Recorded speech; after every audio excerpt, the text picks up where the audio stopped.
Welcome, everybody. It's a pleasure to be here and to have your attention right now. So today what we're sharing is 8 retention and motivation strategies to steal talent from the big boys. And I know that that's not exactly sort of how we talk about things in business now, but things are changing. Things have changed, and that old school, old world of the old boys club, it's time for those things to shift too, right? But what we want to show you is that smaller organizations and firms can offer just as appealing types of positions and roles that are going to make the top talent that's out there want to come work for you if you showcase it in the right way. And what we'll be sharing are these 8 retention and motivation strategies that Ed and I will go through in detail so that you'll see the value that you actually have to offer to the talent you're trying to attract. So what's our promise for today? Well, the thing is, you can compete with Fortune 100 companies for the best talent, even without their budget or reputation. You know, if you don't have the deep pockets to just keep shelling out to attract talent or pay more than everybody else. And that happens when you know how to market your retention and motivation drivers. And this is really the underlying sort of power that we see that smaller firms have, is that when they do know how to put forth their employment brand, when they can show why it's so good to work here, it becomes really appealing to the talent. Yeah. And before we move on, I'll share with the group that I was with a client this morning who asked, he said, Ed, I see what your topic is today. He said, can it really be done? I said, absolutely, it can be done.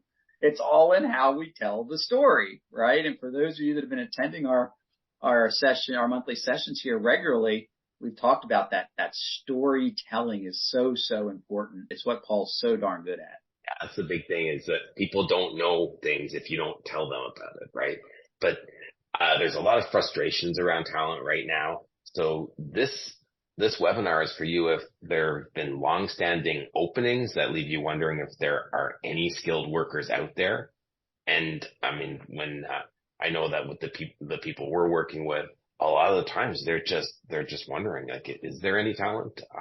It's really hard to find anyone because everybody's in other jobs, and then you can't keep giving people raises to keep them from leaving. And that's what seems to be happening today. It's just the amount people are being paid for the same positions, over the last just couple of years has just been climbing and climbing. So, I mean, we have to stay abreast of the market value for our positions, but we also have to consider, at a certain point, like, if you don't really like it here, there's got to be a reason you're staying or going. You step over that edge. And then finally, you want to become a competitive place to work for that rivals Google in attractiveness. So again, just like competing with the big boys and really, standing up to them and saying, look, we are a great place. And as always, please use the chat function. Whether Paul's talking, I'll be watching the chat function, or vice versa. Raise hands, the whole bit. You guys, many of you are regulars. You know by now we love to chat as we go. Yeah, and at the same time, Ed loves to bring up cases, or to even just discuss how we can apply what's happening in this webinar even to certain situations that you may have in your organization. So what are you going to discover in this session? First, why assuming you know what employees want and value is eating away at the bottom line. Second, we'll show you how to align managers and employees with the motivators of high performance. And third, we're going to show you what you can do to create a balanced strategy that provides high value at a lower financial cost. So I think that the key there, when you look at those 3, is it's not all about the money, right? We're not going to sit here and say, well, you just got to spend more money and it'll be all okay. No, we don't have endless pockets, right? So, maybe there are more efficient ways of doing things, and maybe there are things that we're doing where the value just isn't. And so we want to make sure that we're spending money where we really need to spend the money. On that note, at the same time, you may have things that are really valuable that you don't even know about. There are reasons that people are with you that you can't know unless you ask them. And that's the key, is you really have to get an understanding of the pulse of your people, and to really get what they value, not what you think they should value. So we've been talking about this type of material for the past year, and we have been diligent about doing it every month. And why do we do this? And why are we offering this webinar series, and what's the value? Well, first of all, we're offering it for free, and there's a reason for that. We really want to make it known that we can help people with this type of problem because it's so prevalent, and everybody seems to be struggling with just trying to get good people that want to stay and to thrive in their organizations. And we want that too. We want to make a difference in the quality of workplaces. And we want to see employers and employees thriving, because I just think that, we spend all this time at work. It should be an enjoyable thing, and it should be win-win. And that's what we believe in, and that's what we're offering here. Yeah, I see it all the time. I was sharing with Paul before we went live, that this client I was with this morning, I mean, you just see the pain on ownership's faces that, and the weight they're carrying related to this topic, among others, and talent attraction. And it's holding them back, and they've got this great vision for their organization, and they're unable to fulfill their vision. And 90% of that is related to the talent problems that they're having right now. And the flip side is when I talk to employees all the time, and I just ask questions when management's not around and people speak freely. It's so nice to hear people talking about how much they love where they're at and how much they get out of showing up in a workplace that's good. And not enough of this is getting out there. In this webinar series, we have one more in our year-long series, and that's next month on the 6th of December at noon. And it's called Want to Win the War for Talent. Use these metrics to get the intel you need. And that's what it all comes down to is, it's all lip service until you can kind of put the money in the bank, or you can measure something. And what gets measured is what gets acted on. And metrics are a thing that we like to use in discussing with the people we're working with. How well is this working? Because too often, people come in, they do some work, they spend time with you and they get paid, and we don't have any sort of insight into what got done or how effective it's been. But there are simple metrics, and they're slightly different for everyone, because we pick what we are going to measure that's going to have an impact. But metrics are everything. And when you measure them, you can actually see the results. So why are you going to listen to us? And I know that some of you have tuned back in, so hopefully we've been spouting some information that's been useful and that you are putting to good use. But let me tell you a little bit about who we are, and in particular myself. I'm Dr. Paul. I am a chiropractor by trade. And so why am I talking here on employees strategies for attracting employees, or HR related stuff? Well, the fact of the matter is I spend a lot of time treating employees and listening to the complaints about how they hurt and how work is a pain in the butt, and, how it's backbreaking and all that sort of stuff. It literally is true. When there's a lot of pressure on you and there's a lot of stress in an environment, people get sick and they break down. And I spent so much time treating the results of bad workplaces that I wanted to have an impact on making them better, making work a better place to be. And I spent so much time listening to people's stories and asking them more about their insights about, well, what would make it better, and how could you actually, possibly just keep yourself healthy and sane in a bad workplace. And so by being able to elicit their stories and what they thought about it, I thought, well, there should be some communication. People should know about this. Like, we got people that want to do good work, and we've got places that want to thrive because they've got good people working for them. And if they just, cooperated and talked, then it could be win-win. And so I transitioned into speaking in workplaces and doing talks on this. And then when I met Ed, I found that, hey, my skill sets in listening to people and telling stories could actually help in the workplace. And that's how we got to working together. Yeah, almost 4 years now, which is awesome. Hey, everyone, I think I know most of you in the room so far. But in case there are a couple people that I don't know, I'm Ed Crow. I'm the talent transformation expert for organizations that want 8-figure growth. And I firmly believe that from an HR perspective, we do have the keys to the kingdom in our hands when it comes to our company's ability to grow, because we're the holders of talent. We're the finders of talent. We're the growers of talent. And so when I look at this series and where we've come, it really is all about winning this war that we're in. How do we steal talent? And let's call it what it is. The talent we need is working elsewhere right now. So we have to go steal it from people. It's probably one of the few times you'll hear an HR guy say, hey, lower your level of integrity for just a little bit. You got to go out and start stealing. Okay. Because it's true. We've got to be more aggressive in how we go after folks out there. We've got to be more aggressive in the way that we communicate about how good our places of business are. And those of you that are in the room that I know, you got some great places of business, places that people would want to work. And I think that especially here in central Pennsylvania, we have this kind of humility thing like, oh, you don't toot your own horn. And that seems to come over into to the business side of things. We got to toot our own horns now, folks. So let's move on here. So what we want to do is we want to talk about the 8 key things that drive retention and drive motivation. And when we think about these 8 things, we're going to talk about them individually, obviously, but then we're going to do some ranking. We're going to do some playing around. But just for fun, let's use the chat function.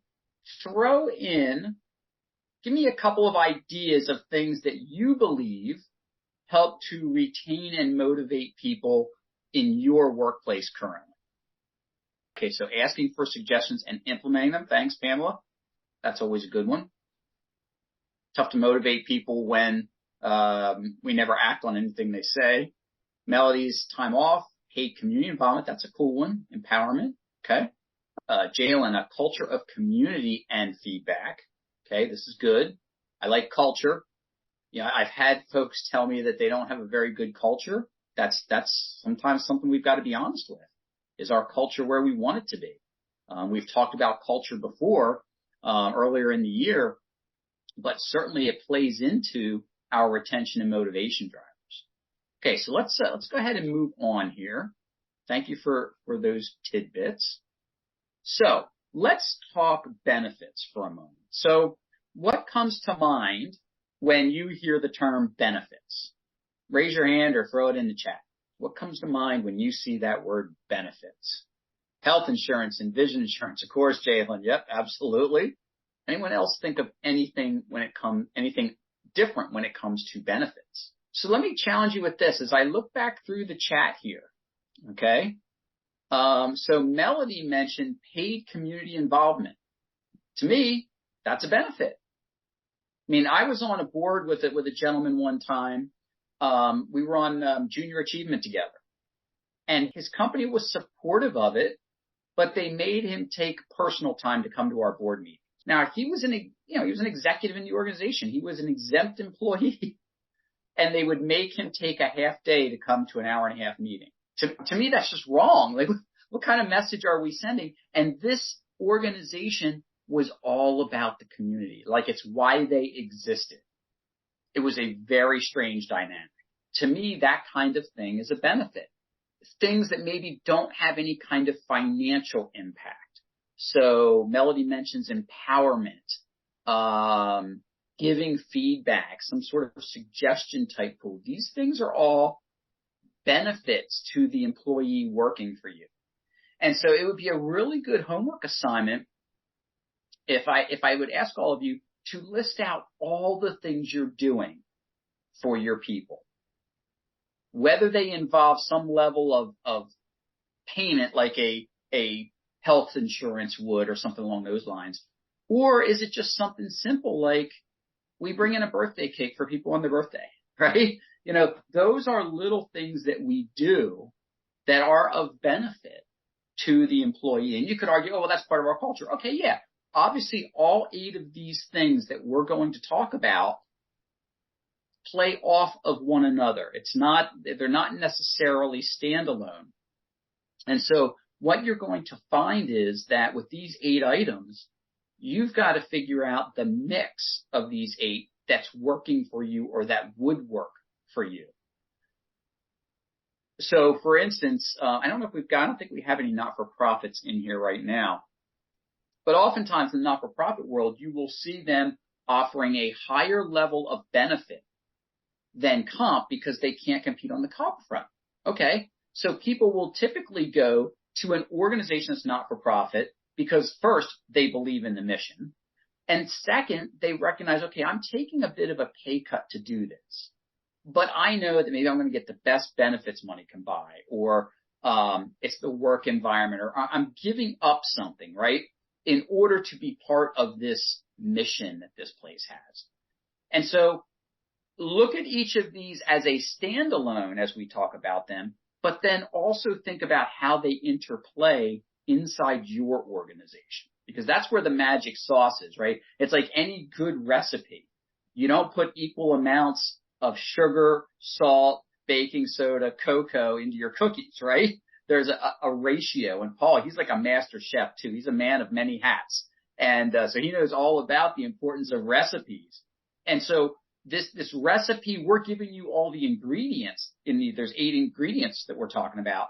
You're going to have to figure out the ratios that are going to work for you. So the next thing that comes up then is culture and work environment. I'm going to let Paul talk about this one for a little bit. Thanks, Ed. And it's interesting to talk about it from a cooking standpoint, because it's like the culture and the work environment is kind of like the soup that you make in your organization by mixing all these things together. And, when you get that flavor just right, you just added the right touch of everything and adjusted it just to your liking and put all the love in, of course, that's when you get this perfect meal that you serve up that keeps people coming back to the table. And that's what you want your culture to be. Unfortunately, a lot of people just find out that it's something that kind of shows up or that they've never really paid much attention to. And today, more than ever, it's a critical factor that organizations have to consider and actually actively create and sustain. And, you need to have standards, and a recipe is something that if you follow it to a T, it works every time, all the time, to create the same thing. And those are the things that you have to understand about your culture, is what are those ingredients that you could use to contribute to it every single time to get that taste in the soup you're making. So the culture and the work environment, it comes from a lot of factors. And in an organization, it's really based on the vision and mission and those core values and how those play out to deliver your product or service and how people are as they're doing that. And so when a company really reflects its core values and lives them, and every employee is living and breathing them, then it's a no-brainer. You get the end result, and customers are happy, clients are happy, employees are happy, management's happy, and everybody wins.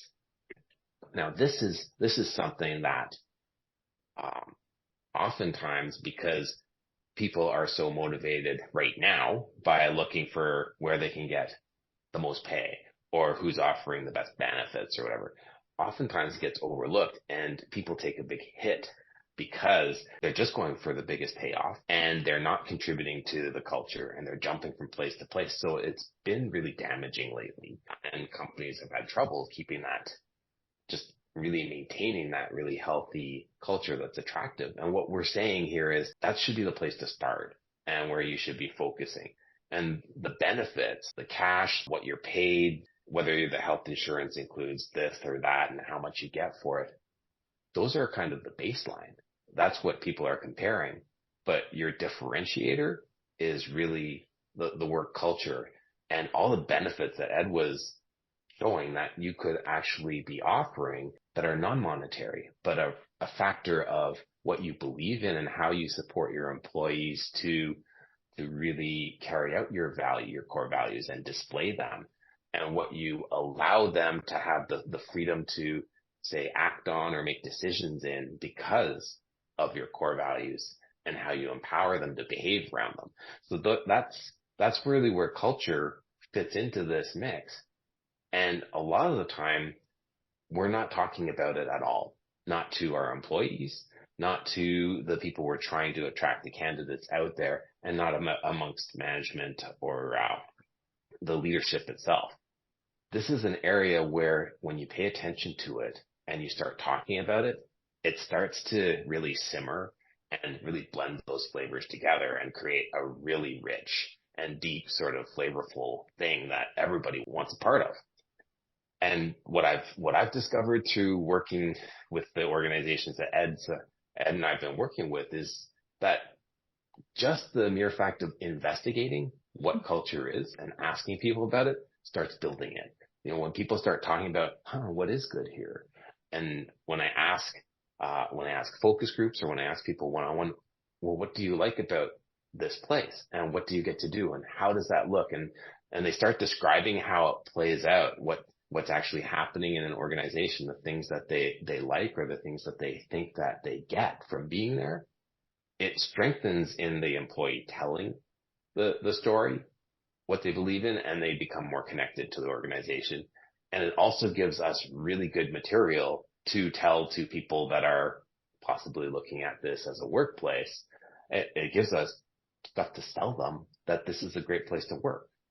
And it sets you up as an employer of choice.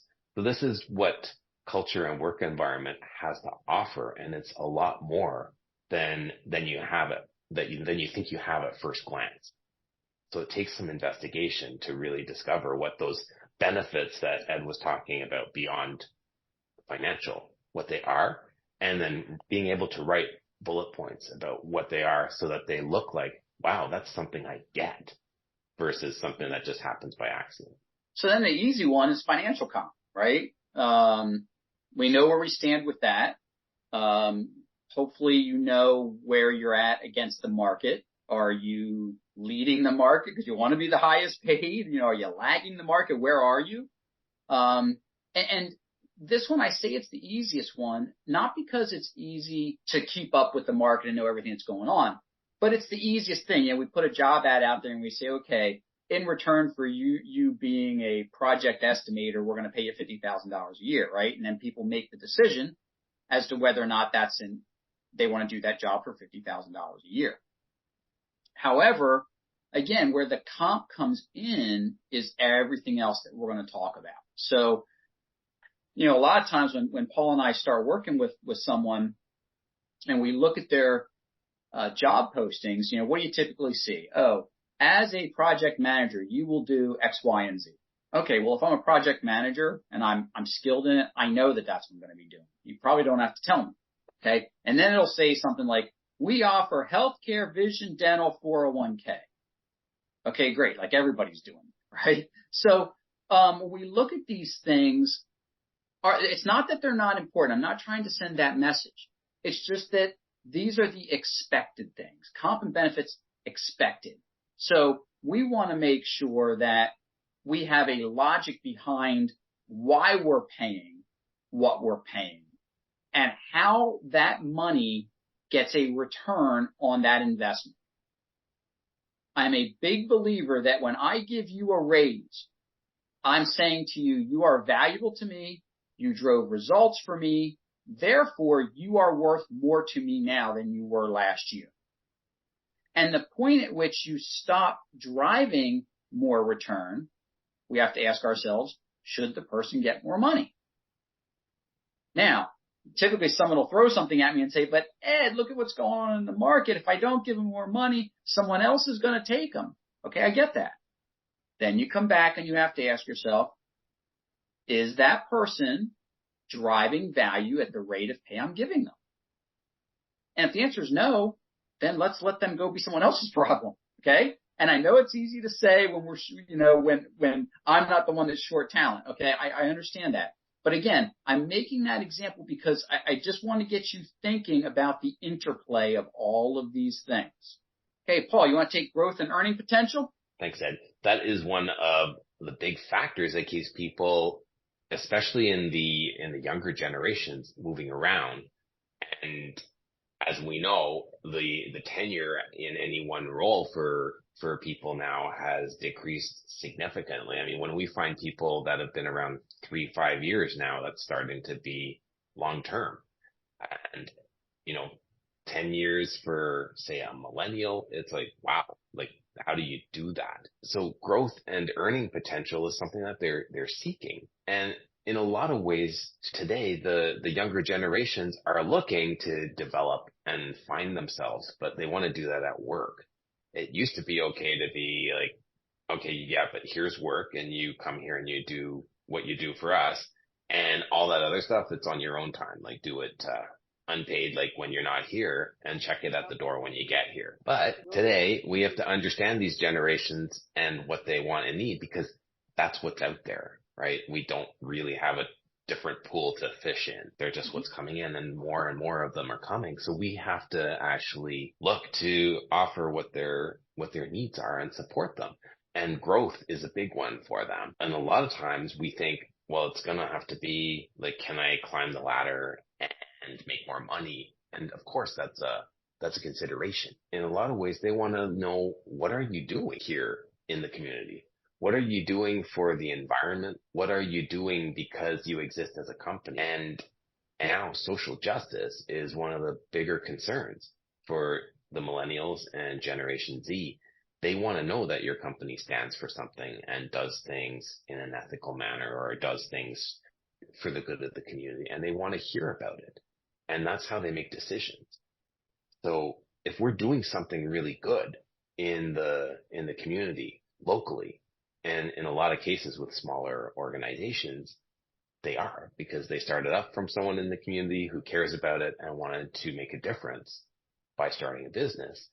Well, that's what needs to be shared and showcased as one of the benefits. So showing people how they can come here to grow, and not only by contributing their skills and learning and developing in their career, how they can make change and create a difference in the community, in the environment, in the world even potentially, then that's a perk that you can offer. And then on top of it, as they grow, if you're supporting them, that they have increased earning potential. And I'll actually get Ed to speak to that, because he's always a big proponent of saying that if you don't show that you're driving some sort of change or some benefit for the company, you don't deserve to be paid more. But I'll pass that over to him for the training and development side of things when we talk about that. But just showing people that there's a path here and there's something beyond this role that you're applying for, and showing them that there's a trajectory that they could get on, and that they could meet their needs and their goals by staying here and growing. That's going to be a big perk that you can offer, in one of the benefits. So I'll throw it over to you, Ed. So the management climate, this is the age old, do I like and respect my boss, and does my boss motivate me? All right. What is it like around here? And I think it was Pam who mentioned that she views one of their benefits as being the ability to share suggestions and act on them. I mean, that's not only part of culture, that's part of the management climate. Are we open to hearing what our people have to say and then acting on it? Does our management team share the vision of the organization? And are they sharing that with the people? And are they motivating their people around that vision for the company? Another client I'm working with is struggling mightily on that front, where the executive team, for whatever reason, is struggling to share the vision of the organization down through the ranks. And so what's happening is they're not hitting their goals. Okay. That's a management climate problem, because now if I'm, a frontline employee and that manager isn't sharing a vision, well, I'm just moving my bricks around, right? I don't know why I'm moving my bricks around, but that's what I'm doing. That becomes a challenge for us. And there are numerous workplace studies that talk about the demoralizing impact that a lack of vision has on the workforce. In fact, I read one study that goes back to World War II and the Nazis' treatment of the Jews. And in the concentration camps, as a way to break their morale, they would have a big pile of rocks in a corner of the yard. And they'd say, and they'd take a group of guys, they'd say, okay, move those rocks over to the other corner. And they'd do that all day long, right? All day long, this hard labor. What'd they have them do the very next day? Pick the rocks up, move them back to the other corner. And they did this every day. There's no goal. There's no end in sight. Same thing every day. How much of that do we unknowingly do to our people? That they're going through the same things all the time with no vision in sight. It's hard. It's to say it's demoralizing is only the beginning of it. And some of us have monotonous jobs. I get that. So what are we doing from a climate standpoint and a management team to perk that up? How do we increase some of these other things we're going to talk about to make up for perhaps some of the monotony that might be in place, say, working on an assembly line or something along those lines? And so this one, is closely related. What's the relationship with our individual supervisor like? We all know people quit bosses, they don't quit companies kind of thing, right? So what are our supervisors, the frontline people out there, doing for their people? Are they helping the people to grow, as Paul mentioned? Are they helping them to meet their needs while they're helping us to meet our needs as an organization? I mean, our frontline supervisors, I think there are no more important people inside the company than our frontline supervisors. Some would argue with me and say, no, it's the frontline employees. And I hear that argument and I get it. What I come back to is those frontline employees are only as good as their supervisor. They're only as good as the training they get, the pep talks they get, the guidance they get, the accountability they're held to as what their supervisor does for them. And so making sure that we're investing in that supervisor group and helping them to understand the importance of the relationship that they have to build with their team. And don't be confused when I use the term relationship that it's, we have to go out for a beer with them on Fridays. No, it's about the way that they manage them in the workplace and the relationships that they're able to rely on in the workplace, because there is open and honest communication and there's a level of trust there. Back to you, Paul. Thanks, Ed. That relationship with the supervisor thing is really nice to see when you talk to people in an organization where that exists. Because one of the people we're working with right now, they're just in the focus groups that I did with the teams, was one of the things in their culture is that everything you need to know is one phone call or one person away. And their culture is that people share and teach each other, which contributes to the growth, to people's ability to have impact. And one of the things that when I asked the question, if all things were equal, pay and benefits, what would keep you from leaving this organization and going somewhere else? Everyone almost unanimously said my relationship with my supervisor. I just wouldn't go because of that kind of culture they have. Yeah. Now, another thing that is really appealing now, and again, when I talk to things, I'm always talking about people because I love people from just the humanistic standpoint, right? Which I think is really basically prevalent among all people in HR, really. But from my doctor side of things, and just by watching as people grow up and become contributing members in society. So I love seeing the generations coming in and what's different and what they bring. And now we've got this generation of people that have been behind screens and working in computers, and they may sleep all day and work all night, and they are demanding. Like they're saying, why? Why do we have to do things the way that you have always done them? Why are we doing things that have been destroying the world? Why are we doing things that have that aren't equitable or fair to everyone? And so they're asking these questions. So it's causing a lot of disruption. But also they're asking, well, why do I have to sit at the desk when I can do my work just as well at home? And I understand there's reasons, right, why people come in and meet with other people. And I am certainly not advocating people staying in their basements and being behind screens all the time, because that's not healthy for people either.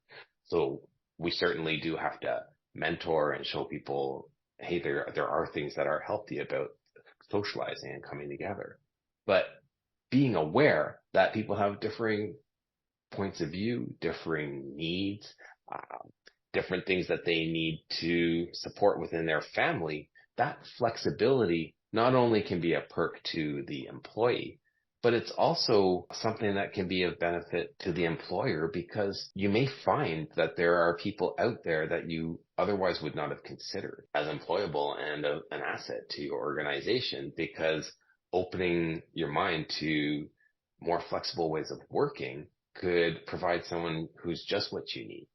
Now, the really interesting thing, and I mean, I think a lot of us in HR know that, like, the 9 to 5 or 8 to 4 or whatever, that model, and of course the hours were longer in the past, that goes way back to the industrial age and the dawn of the, say, conveyor belt assembly line, where you had to be there, right? And if you didn't hit that thing or screw on that cap or whatever, your widget wasn't built. Like, you had to be in front of that assembly line.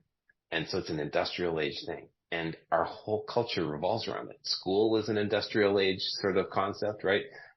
People sit in their desks and they learn during that time frame, so they're out of the parents' hair so they can go work in the factory. And then everybody learns how to be a good industrial age employee, showing up at the factory on time and doing their job. And it's a mindset. It really is. That we do have to ask these questions, like, why? Why do we have to have things work this way? So yes, there's a factor of, hey, would the job be done just as well if sometimes I'm at home and sometimes I'm here? And is there something that we can allow an employee to do so that they perform even better? Just giving them a little bit of flexibility so they could actually take this job or this role and also manage their family, or just a lifestyle preference or things that they enjoy doing. Offering this is what people are finding more and more create more harmony in the workplace. So it's not for everyone, but oftentimes it's a matter of going, why have we always done it this way? And what if we considered something else? Do you have any thoughts on that, Ed? Yeah, I mean, just one quick story, and it's around flexibility, where I was working with an insurance company. So you figure, okay, most of those people should be able to kind of come and go, and their flexibility policy was really very departmental based. It was up to the department manager to decide how much flexibility he or she would give their staff, which I think is wrong to begin with. But this guy worked in underwriting, so it's a desk job, right? And he asked permission to come in at 8:30 every day instead of 8. Still work till 5, but only take a half-hour lunch. And the reason he wanted to do that was because he wanted to get his daughter on the bus in the morning. He was told no, had to be at his desk at 8 a.m. And you just look at that, and I say, okay, well, this doesn't make any sense. Okay, on the surface, it doesn't make any sense to me. But then when you look, down the hall at the next department, there was a mom doing the exact same thing, and her department manager said, yeah, you can go ahead and do that. That's fine. So people today aren't willing to accept, one, a lack of inflexibility, but two, a lack of standard flexibility across an organization. Now, the asterisk there is obviously, if you're a bank, you got to have tellers there when you open up.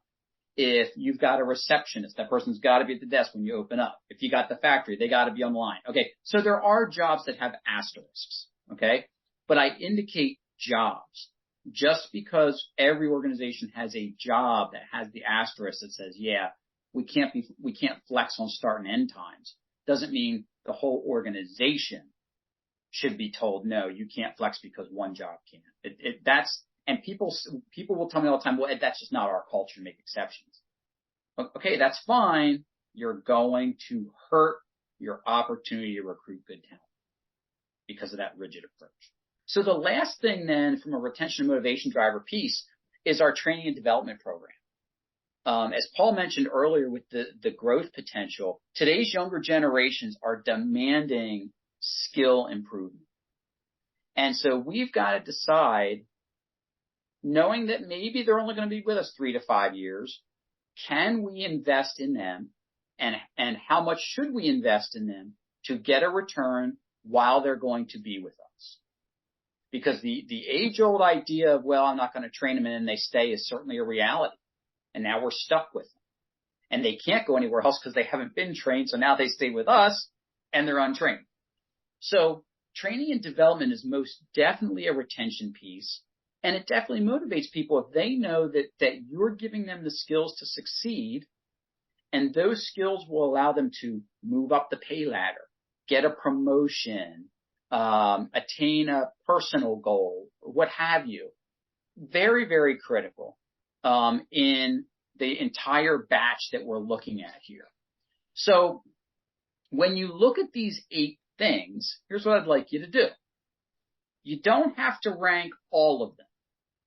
I would like you to rank, in no particular order, the top 3 that you believe your people would say are the top retention and motivation drivers within your organization. What would your people say are the top 3? And I want you to jot those down for me. Then we're going to have some fun. Once you're all done with that, we're going to have a little bit of fun. Not that we haven't been having. We're going to have a little bit of fun with this recipe here. The cool thing is there's no right or wrong answers.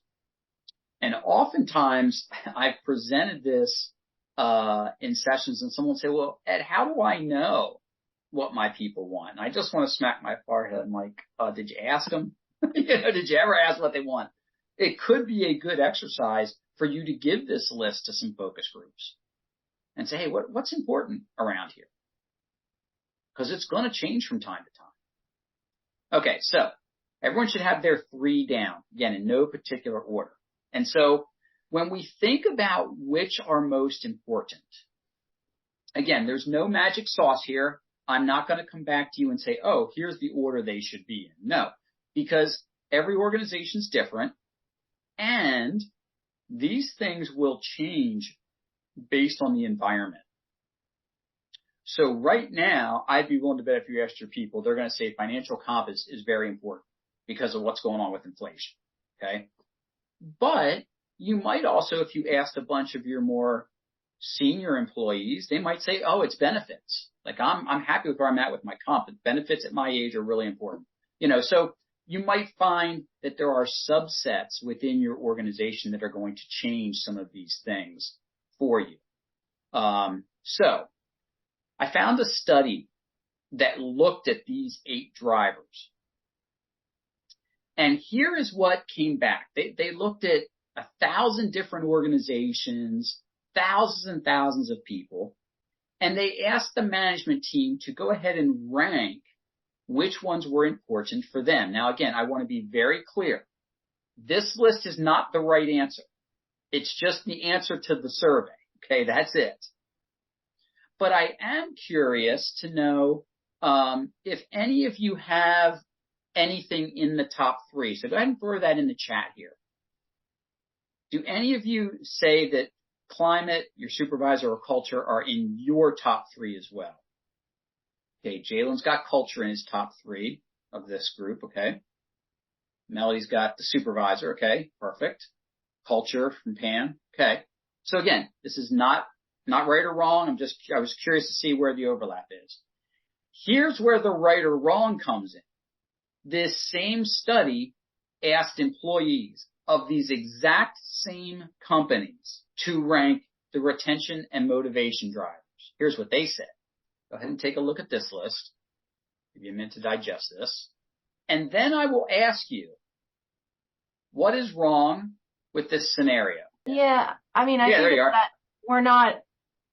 we're not specifically aligned with what we think is important versus what they think is important. But as a side note, not answering your question, it's funny to see this because over the past 2+ years, we've stolen people away from companies. They've taken pay cuts to come here because of the culture. So I have a hard time believing that what the employees say is actually what they say. You bring up a great point, Pam, because I've had people challenge these results. I'm like, they're just results of one study I found. That's it, right?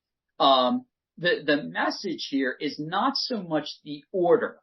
It's that there is complete disconnect in the top 3 things between management and employees in the exact same companies. And so what you have to ask yourself, and the reason that I share this, is the 3 that you wrote down, would your employees say they were the same things?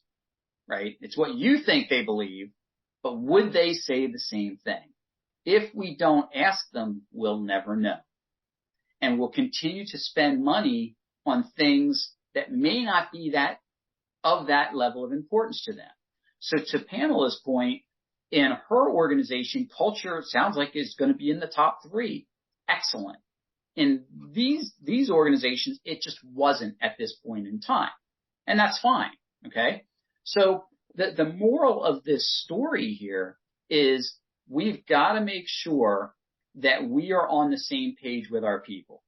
And it's so critical because that's part of the story that we're going to tell as we're out recruiting. Remember, these are 8 drivers to steal talent from other people. So in Pamela's case, if people are coming to her organization for the culture, then she needs to be out there yelling from the top of the mountain what she's got going on from a cultural perspective, because that's going to drive people in. If you've got the best benefits that money can buy, I know a business owner right now that is offering full medical coverage with no copay to his people coming. Yeah, Melody, you're not a good poker player. Melody's face was like, what? It's insane, right? But for him and the demographic that he employs, he finds a lot of single parents working for him. Medical coverage is huge for them. And so he decided that was going to be money very well spent, and it has been for him, right? So that's where all of this has to come together, okay? So the message here is nothing more than in this study, there's complete disconnect between what management thinks is important and what the employees think is important. And so I want to make sure that you are getting on the same page with your people. So we'd like to get some feedback quick before we go into wrap up. If you get your phones out right now for me and scan this QR code, it's going to take you to just a couple of really quick questions. And if you give us your email, you're going to get my white paper on the employee experience as a thank you for giving us just a minute of your time. So if you could please scan that while I'm making some final comments here. Again, take you less than a minute to do so. I'd like to challenge everyone from a homework perspective to maybe the next department meeting you have or the next executive meeting you have. Run through this exercise I just did with all of you. Say, hey, here's 8 things.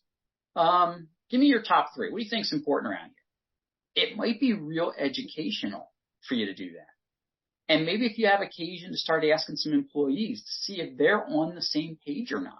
Many of you are headed into benefits renewal here at the end of the year, so it's probably a little late to do anything at this time, but it would be really cool to find out, is it the benefits driving things, or do people want the cash in the pocket? Or do they view the training as more important? Or no, it's all about the culture around here. Because then we know where we got to spend our money to keep our people. And so as we're beginning to wrap up here, what I want you to think about is if we're going to steal talent, right? And that's what we're doing. We're stealing talent. Then we have to know what that talent is that we're stealing, what they want. And the best way to figure that out is to ask our best talent what they want.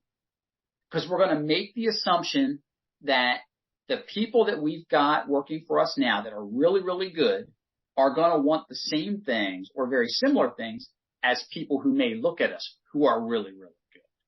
So when it comes to stealing talent, there's two pieces. One, there's figuring out this recipe here that we've been talking about.